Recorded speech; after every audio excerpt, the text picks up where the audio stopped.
Hello, আসসালামু আলাইকুম। কি অবস্থা সবার? মায়ের হাতে রান্নার চ্যানেলে আপনাদের সবাইকে স্বাগতম। আজ আমি এসেছি আপনাদের মাঝে নতুন একটা রেসিপি নিয়ে। আজ আমি করে দেখাবো ম্যাঙ্গো মিল্ক পুডিং। এর জন্য আমি প্রথমেই হাফ লিটার দুধ নিয়ে এর মধ্যে দিয়ে দিলাম 4 টেবিল চামচ চিনি। মিষ্টিটা অবশ্যই আপনারা আপনাদের পছন্দ মতো বাড়িয়ে অথবা কমিয়ে নেবেন। এরপরে দিয়ে দিব একদম উঁচু করে 1 টেবিল চামচ আগার আগার পাউডার। এরপরে একটা চামচের সাহায্যে এগুলো ভালো করে নেড়েচেড়ে মিশিয়ে নিব।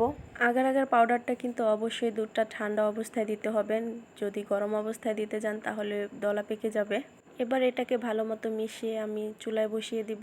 এবার চুলাটা অন করে এটাকে নেড়েচেড়ে ভালো করে জাল করে নিব। এই তো বলক উঠে গেছে। এভাবেই নেড়েচেড়ে আমি 3 থেকে 4 বার বলক উঠিয়ে নিব। দুধটা একটু ঘন হয়ে আসলে চুলাটাকে অফ করে এটাকে আমি নামিয়ে নিব। চলে আসলাম একটা বাটি নিয়ে। আমি এই বাটিতেই পুডিংটা সেট করব।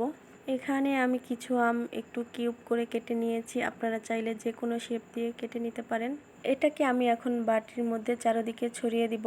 আমের সিজন তো প্রায় শেষের দিকে। আপনারা কে কে এরকম পুডিং বানিয়ে খেয়েছেন তা কমেন্ট করে জানাবেন। এবার সবগুলো আম দেওয়া হয়ে গেলে আমি যে দুধটা জাল করে রেখেছিলাম সেটাকে আমি বাটির মধ্যে ঢেলে দিব।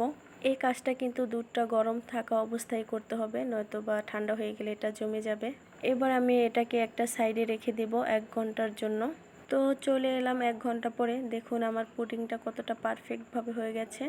আমার এই ভিডিওটি যদি আপনাদের কাছে ভালো লেগে থাকে অবশ্যই আমার চ্যানেলটাকে সাবস্ক্রাইব করবেন, লাইক কমেন্ট অ্যান্ড শেয়ার করবেন।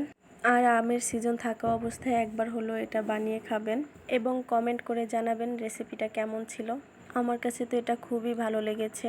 আর যেসব বাচ্চারা কিনা ফল খেতে চায় না তাদের জন্য একটা পারফেক্ট রেসিপি। আজ আমার ভিডিওটি এ পর্যন্তই। দেখা হবে নতুন কোনো রেসিপিতে। সে পর্যন্ত সবাই ভালো থাকবেন। আল্লাহ হাফেজ।